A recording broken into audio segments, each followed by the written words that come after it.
आज ही Doubtnut app download करें। डाउटनट पर होगा अब आपके सभी मैथ्स, केमिस्ट्री, फिजिक्स और बायोलॉजी डाउट्स का सफाया। बस अपने क्वेश्चन की फोटो खींचो, उसे क्रॉप करो और तुरंत वीडियो सोल्यूशन पाओ। Download now. हेलो एवरीवन, आप सभी का डाउटनेट पर स्वागत है।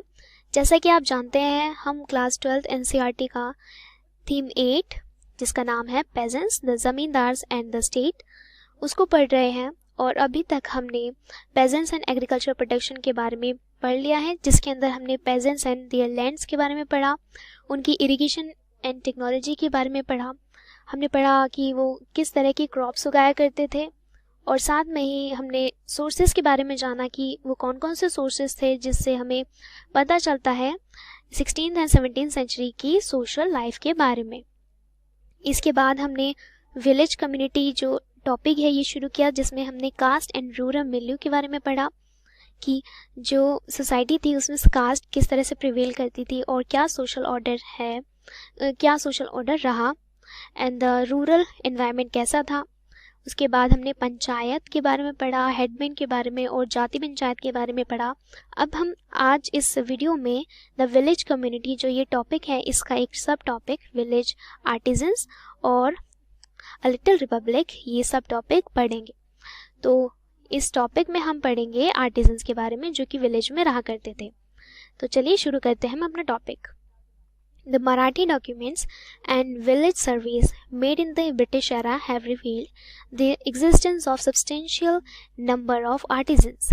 इसका मतलब है महाराष्ट्र से कुछ डॉक्यूमेंट्स मिले हैं और ब्रिटिश एरा में कुछ सर्वेस किए गए थे जो रिवील करते हैं कि 16th और 17th सेंचुरी में एक substantial number of artisans exist करते थे। सब्सटेंशियल नंबर मतलब कि एक कंसिडरेबल अमाउंट या कंसिडरेबल साइज, एंड ये बताते हैं कि cultivators and their families would also participate in craft production. जैसे कि जो कल्टिवेटर्स होते थे और उनकी जो फैमिली होती थी वो क्राफ्ट प्रोडक्शन में पार्टिसिपेट करते थे। यानी कि जैसे कि फैमिली है, उसमें 6 मेंबर्स हैं, तो उसमें अगर मान लीजिए 2 मेंबर्स जो है वो कल्टिवेटर्स हैं, जिससे वो जाते हैं फार्म्स में काम करने के लिए बाहर, तो अगर घर में 4 लेडीज़ हैं या 2 लेडीज़ हैं तो वो होती हैं, तो वो क्या उन्होंने शुरू कर दिया, उन्होंने क्राफ्ट प्रोडक्शन शुरू कर दिया, और जिससे कि आर्टिजन्स की एक नई कास्ट एमर्ज हुई।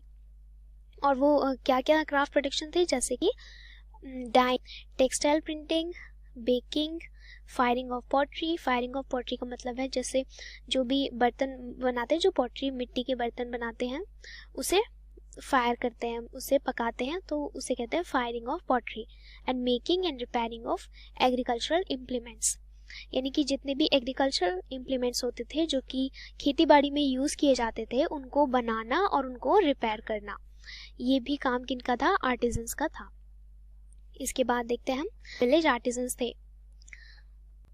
जो विलेज आर्टिजन्स थे जैसे पॉटर्स, यानी कि जो मिट्टी के बर्तन बनाते हैं, ब्लैकस्मिथ्स, लोहार, कारपेंटर्स जो लकड़ी का काम करते हैं, बार्बर यानी कि नाई, एंड गोल्डस्मिथ्स मतलब सोनार, and etc.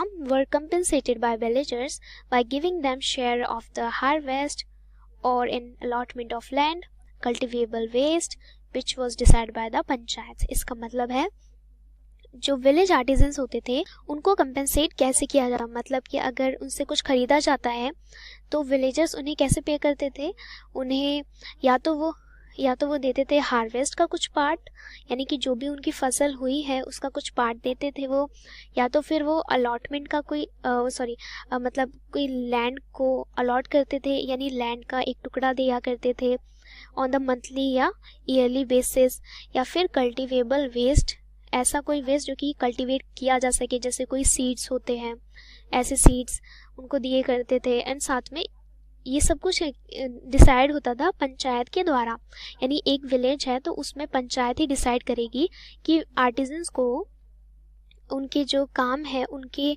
बदले में क्या उन्हें मिलेगा। And in 18th century, zamindars in Bengal remunerated these artisans by paying them a small daily allowance and diet money, and this system later to be described as Rajmani system. 18th century में जो बंगाल में ज़मींदार हुआ करते थे वो इन artisans को कैसे पे करते थे, एक स्मॉल डेली अलाउंस देते थे। मतलब कि अगर किसी आर्टिजन को उन्हें रोज़ रोज़ एक छोटा अलाउंस देते थे, उन्हें खर्चा देते थे और उससे कहते थे मनी, कुछ पैसे देते थे रोज़ रोज़ के बेस पर। और इस सिस्टम को बाद में जाजमानी सिस्टम कहा गया। तो ये था कुछ विलेज आर्टिजन्स के बारे में कि वो कैसे काम करते थे और उनको कैसे पे जाता था। अब पढ़ते हैं अ लिटिल रिपब्लिक के बारे में। अब ये देखते हैं लिटिल रिपब्लिक क्या है। कि ये जो ब्रिटिश थे जब वो इंडिया में आए थे तो उनका एक अलग पर्सपेक्टिव था विलेज कम्युनिटी को देखने का, एक अलग नज़रिया था, पर्सपेक्टिव का नज़रिया। तो वो विलेज कम्युनिटीज़ को कैसे देखते थे, वो एक फ्रेटर्नल पार्टनरशिप, फ्रेटर्नल मतलब जो कि भाईचारा के ऊपर बेस्ड है। यानी वो देखते थे कि ये जो विलेज कम्युनिटी में जो जितनी भी कम्युनिटीज़ रहती हैं वो एक भाईचारे से रहती हैं, जहाँ पर वो सेम रिसोर्सेस और लेबर को कलेक्टिवली यूज़ करते हैं, यूटिलाइज करते हैं।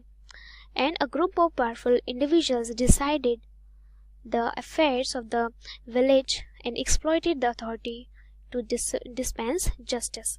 इसका मतलब है वो उनकी नज़र में, जो कुछ ब्रिटिश थे उनकी नज़र में क्या था कि विलेज कम्युनिटीज़ में कुछ पावरफुल इंडिविजुअल्स होते थे, जिन्हें वो पंचायत के जो हेडमैन होते थे उन्हें कहते थे कि कुछ पावरफुल इंडिविजुअल्स हैं जो कि पूरी कम्युनिटी को, पूरी विलेज की कम्युनिटी को एक्सप्लॉइट करते हैं, उन्हें तरीके से उन्हें गलत तरीके से पूरा उनको चलाते और गलत तरीके से जस्टिस करते हैं। ये उनका नज़रिया था। And a cash nexus already developed through trade between villages and towns.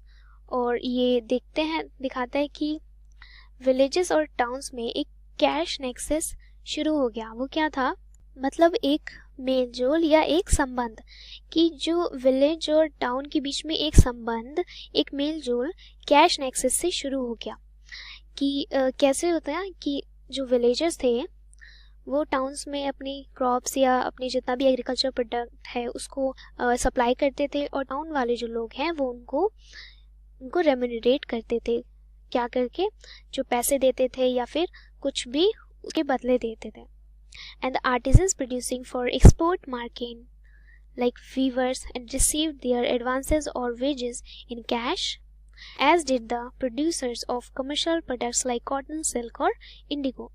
यहाँ पर मैं देखा कि विलेजेस में तो ज़्यादातर बार्टर सिस्टम था। बार्टर सिस्टम कैसे, जैसे लोग अगर एक चीज़ उन्होंने कुछ खरीदी, एक सामान खरीदा, उसके बदले में दूसरा सामान उनको देना पड़ेगा या मिल जाएगा। तो लेकिन जो शहर होते थे, जो टाउन्स होते थे, वहाँ पर कैश का यूज़ होने लगा। जो भी आर्टिजन्स थे जो कि एक्सपोर्ट के लिए प्रोड्यूस करते थे, जैसे कि वीवर्स या कॉटन का जो कुछ प्रोड्यूस करते थे, उन्हें कैश में पे किया जाता था। और वो प्रोड्यूसर्स जो कि कमर्शियल प्रोडक्ट्स प्रोड्यूस करते थे, जैसे कि कॉटन या सिल्क, इंडिगो या शुगर, ये सब चीज़ें जो कि कमर्शियल प्रोडक्ट्स थे, इनको भी कैश में पे किया जाता था। इस पर्टिकुलर वीडियो में हमने विलेज आर्टिजन्स के बारे में जाना।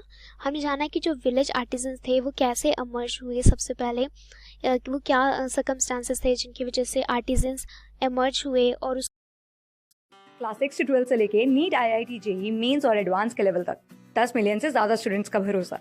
आज ही डाउनलोड करें डाउटनेट ऐप या व्हाट्सएप कीजिए अपने डाउट्स 8400 400 400 पर।